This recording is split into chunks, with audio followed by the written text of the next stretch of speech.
이번 시간에는 세 번째 사례로 동식물 재배사를 허가받으려면 포장된 도로가 있어야 한다. 질문입니다. 그림을 보시면 지금 왼쪽에 있는 게 마을 길입니다. 뭐 너비는 크게 중요하진 않고, 그 다음에 이제 윗부분이 임야하고 밑에 임야하고 사이에, 임야 사이에 밭이 있는 거죠. 이렇게 밭이. 그래서 이 안에 밭이 지금 몇 개 있는데 이 두 번째 밭은 도로에 안 붙어 있는 거죠. 그래서 맹지라고요. 그런데 이 맹지 여기다가 동식물 재배사를 짓겠다라고 했더니 포장된 도로가 필요하다. 그래서 질문자는 밑에다 만들 거냐 위에다 만들 거냐 라는 걸 질문을 하는 것입니다. 자, 위에 것은 어떤 거냐면 임야 밑부분을, 그러니까 현황 도로가 있는데 위에도 농로죠. 현황 도로. 농사를 짓기 위해서 이 안에 사람들이 농사를 짓기 위해서 농로를 만들었는데 지목은 임야라는 거죠. 그러니까 임야의 하단을 농사를 짓기 위해서 도로를 만들어 버린 거예요. 이게 언제 만들었냐도 중요하겠죠. 그 밑에는 배수로가, 이 안에서 배수로가 묻어져 있는 거죠. 시멘트 콘크리트로 된 배수로 관이. 자, 그러면 배수로 관 위를 덮어서 도로로 하면 포장된 도로와처럼 허가가 가능할 거냐, 이 부분이. 이런 질문이었습니다. 자, 우선은 포장도로가 왜 필요한지에 대해서 그 말을 해준 분한테 다시 물어야 됩니다. 아마 토목사무실에서 얘기한 것 같은데요. 이유는 뭐냐면, 포장도로가 필요하다는 이유는 개발행위 허가에는 농업용 시설은 4m 이상의 도로가 필요하지 않고 마을 안길이나 농로를 이용할 수 있다. 농로 등이라고 하는 개발행위 기준에 그게 있거든요. 마을 안길, 농로 등에 연결하면, 농로 등에 연결하면 4m 이상의 도로가 필요 없다 라고 개발행위 운영 지침에 그렇게 돼 있는 것이죠. 그러니까 건축물 또는 공작물을 설치하거나 형질 변경을 하기 위해서 개발행위 허가를 받을 때는 진입로가 있어야 되는데, 이 진입로가 원칙이 4m 이상이어야 돼요. 5,000제곱미터까진. 5,000제곱미터. 그리고 여기 뭐 1,500평 5,000제곱미터 안 된다고 하고, 5,000제곱미터 된다면 6m가 되겠지만, 그런데 5,000제곱미터가 안 되는 것에 대해서는 4m의 진입로가 있어야 되는데, 그러니까 이쪽으로든 4m의 도로가 있어야 되는데, 예외적으로 1,000제곱미터 미만의 단독주택, 일종근생, 농업용 시설은 면적 제한이 없습니다. 시설은 왜? 교통 유발량이 작으니까, 효과 없으니까 마을 안길이나 농로 등을 이용해서. 자, 이런 규정이 개발행위 허가에 있고요. 또 그 다음에 비도시 면적은 건축법 지정도로 없이 개발행위 허가에서 이렇게 예외로 해줄 수 있다 그랬죠. 만약에 여기가 비도시 면적이 아니라면 개발행위 허가에서는 마을 안길 농로로 해서 진입로가 문제가 안 되는데 건축에서 문제가 될 수도 있습니다. 아무튼 이런 재배사는 주로 비도시 면적에서 하고 있는 거니까 비도시 면적이라고 보고, 지금 토목사무실에서 또는 시청 개발행위 팀 담당자 입장에서는 이 둘 중에 하나를 진입로로 인정해주고 싶어서 포장된 도로라면 해줄 수 있다, 이렇게 말을 했을 겁니다. 그러면 이 포장된 도로여야 된다라고 하는 부분이 어디서 나오냐면, 결국 포장은 배타적 사용 수익권 여부를 가리는 겁니다. 민법 211조에 소유권자는 법률이 정한 범위 내에서 배타적 사용 수익권이 있다라고 그렇게 돼 있죠. 그런데 오래된 거, 산지관리법이 1954년에 생겼으니까 오래된 현황도로, 또 마을 안길, 이런 것들에 토지 소유자와 이용자의 분쟁이 생기지 않도록 하기 위해서 여러 군데 법 규정이 있어요. 대표적인 게 뭐였어요? 건축법의 조례도로였죠. 명지 탈출 노하우 16가지 중에 9번째가 조례도로였잖아요. 그러니까 옛날 1970년도에 새마을 사업으로 만들어진 뭐 달동네, 도시지역의 달동네가 되든 아니면 면 지역의 농로가 되든 새마을 도로가 만들어졌는데 그때 당시에 배타적 사용 소유권을 제한한 근거가 없다는 것이죠. 자, 그럼 이런 것들은 어떻게 할 거냐 해서 생긴 게 조례도로라고 그랬잖아요. 그 지역 현황을 가장 잘 아는 사람이 지자체장이니까 지자체장이 조례로 정해서 배타적 사용 소유권이 없는 도로라고 지정을 해가지고 분쟁이 없도록 해라. 물론 건축심의위원회 심의를 통해서 라고 하는 것도 있고요. 그 다음에 이제 개발행위허가는 도시계획조례에 의해서 많이 위임이 되어 있습니다. 도시계획조례에. 그러니까 도시계획조례에 포장된 도로에 대해서는 허가를 해줄 수 있다.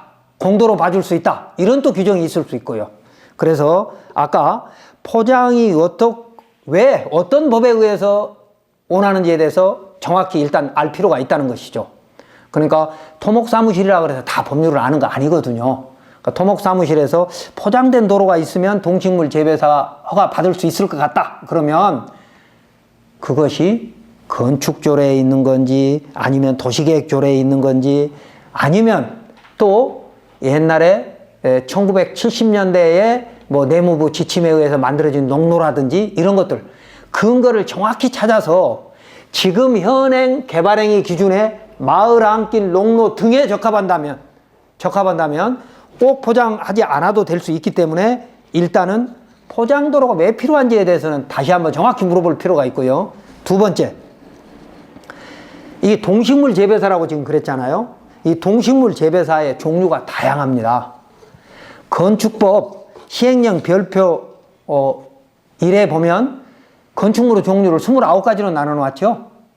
그 중에 21번째가 동물 및 식물 관련 시설입니다. 그 동물 및 식물 관련 시설 안에 들어가면 축사, 첫 번째 축사, 네 번째가 작물 재배사, 종묘 배양 시설, 화초 분재 원실, 그리고 마지막에 그런 것과 비슷한 시설은 뭐 허용된다 안 된다 이런 내용들이 있거든요. 그래서 지금 동식물 재배사가 특히 최근에 곤충 산업 때문에 날로 진화하고 있습니다. 풍뎅이 같은 거 뭐 산업곤충이라고 그래서 지금 굉장히 중요하게 생각하거든요. 그래서 이런 것들을 재배할 수 있는 건축물은 어느 용도 지역에서 허용된다 안 된다, 산지 전용이 된다 안 된다 이런 내용들이 있기 때문에 일단은 동식물 재배사의 종류가 다양하고 농촌 산업으로 계속 진화되고 있기 때문에 개별법에 특별법에 있을 수 있습니다. 그러니까 개발행위 허가나 아니면 그 산지 전용에 없고 농촌산업 육성법이라든지 이런 곳에 또 특별한 규정이 있을 수도 있으니까 동식물 재배사라고 그냥 단순하게 생각하시지 말고 최근에 나오는 어떤 그런 새로운 업종인지에 대해서도 판단 한번 해볼 필요가 있고요. 자, 국토계획법 76조에 가보면 21가지 용도 지역 내에서 어떤 건축물이 허용된다.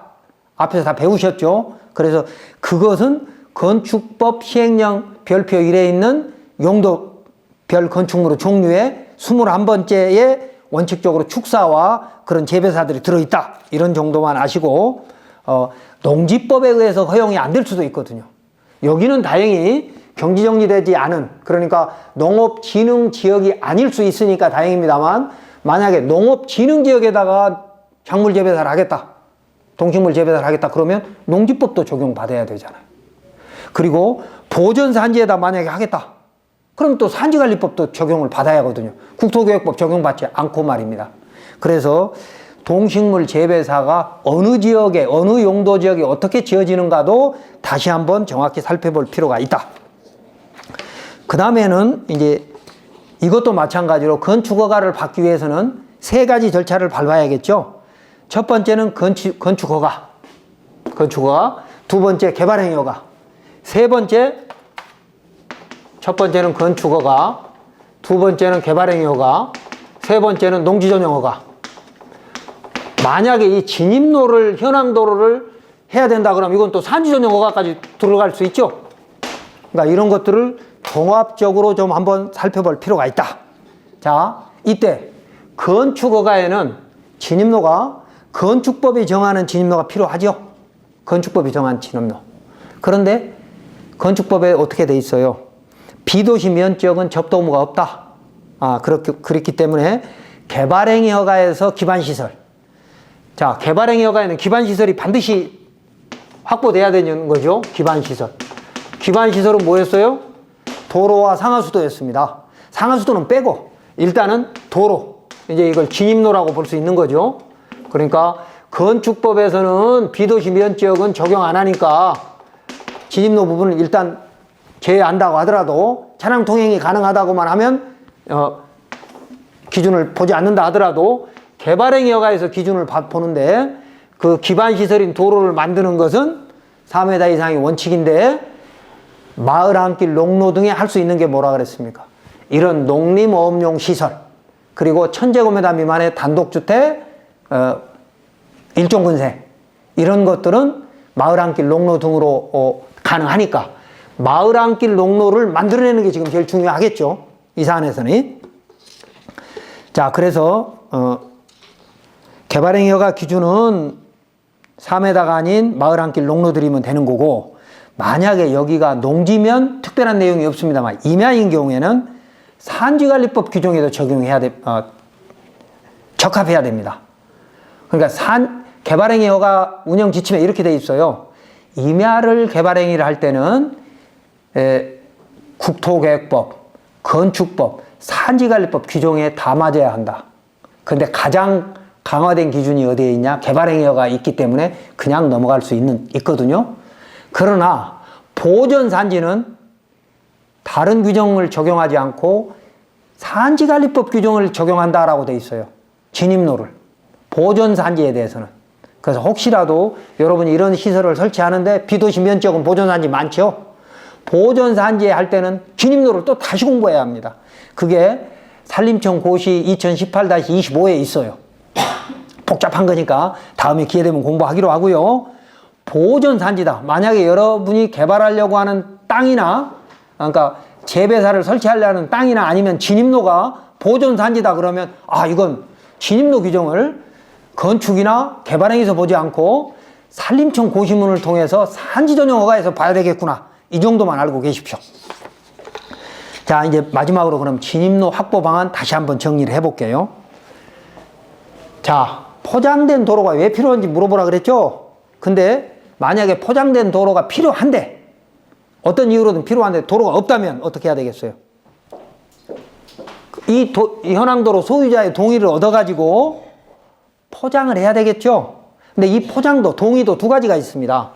정식으로 개발행위 허가를 받기 위해서 사용장을 받는 게 하나 있고 아까 면사무소나 건축조례, 조례도로, 도시계획조례에서 이미 주민들이 포장돼서 사용하는 도로에 대해서는 그냥 도로로 봐버리겠다. 개발행위 허가 없이 라고 하는 그럴 때는 포장을 하기 위해서 동의가 필요할 수도 있습니다. 그러니까 똑같은 사용승낙이라 하더라도 시청의 개발행위 허가를 받기 위한 사용승낙도 있고 그냥 포장하기 위한 사용승낙도 있습니다. 그런데 만약에 이 도로에 그냥 개발행위 허가 없이 산지전용허가 없이 포장할 수 있는지 없는지에 대해서는 면사무소에 한번 물어봐야 되겠죠.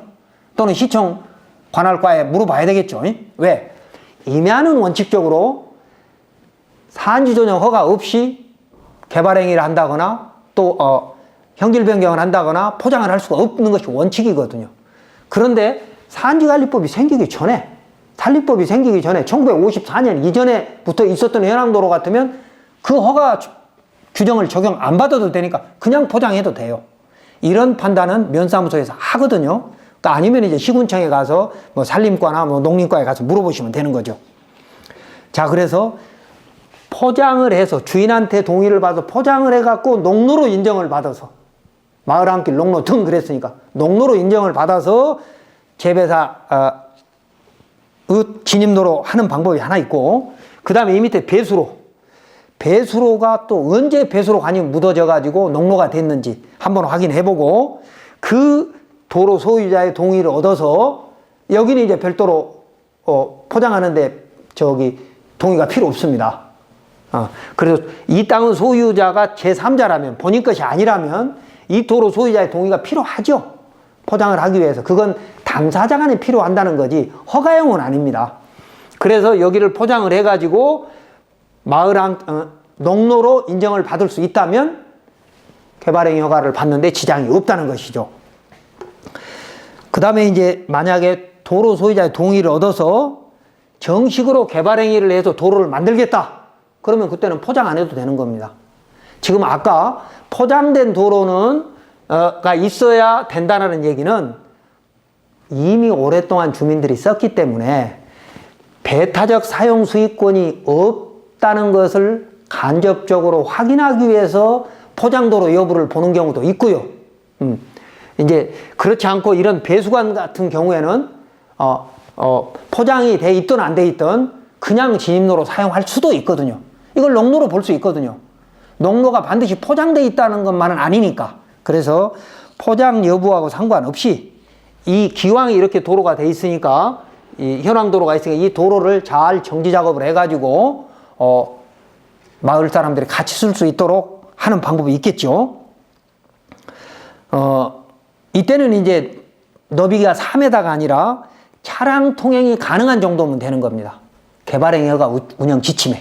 그러니까 건축법은 비도시 면적일 때 3m 이하가 가능한 거고 건축법에서는 건축허가에서는 개발행위 허가에서는 마을 안길 농로로 봤을 때 아까 1000제곱미터 미만의 주택과 건생과 농업용 시설은 마을 안길 농로를 이용해서 된다고 했으니까 3m 이하가 된다고 그랬으니까 그래서 양쪽을 확인하면 되고요. 포장 부분은 배타적 사용 수익권 때문에 그러는 건지 아니면 또 다른 이유가 있는지 다시 한번 확인해 볼 필요가 있고 그 다음에 이제 하나 더 참고로 이런 걸 개발할 때는요 농지정 보전 부담금 있는 거 아시죠? 농지 전용 부담금이 공시지가의 30%입니다. 적은 금액 아닙니다. 그런데 100% 감면받을 수 있어요. 어떤 거냐? 농업인이 되면 농업인 주택을 지으면 농업진흥지역이든 진흥지역 바뀌든 농지전용 부담금 100% 면제입니다. 감면인 거죠. 그 다음에 농지전용 허가시설이 아니라 신고시설. 예를 들면 창고 같은 경우는 농업용 창고는 1500제곱미터까지는 신고이거든요. 신고를 받아서 지은 시설은 100% 감면됩니다. 그러니까 농업인, 우리가 귀농귀촌을 해갖고 현지에서 농업인 자격을 갖추어서 이런 허가를 놓고 시설을 만들면 이렇게 엄청난 혜택이 있다는 것이죠. 그리고 농업용, 축산업용, 어업용 시설도 진흥지역 바뀌든 아니든 100% 감면됩니다. 그래서 여러분이 직접 농업인이 되거나 아니면 농업법인을 만들어 가지고 농업인 자격과 같은 농지법에 정한 같은 자격을 얻을 수 있다면 그 전용 부담금이 100% 감면되는 것이죠. 이번 사례는 동식물 재배사는 포장된 도로가 있어야 건축허가 된다라고 하는 부분이었습니다.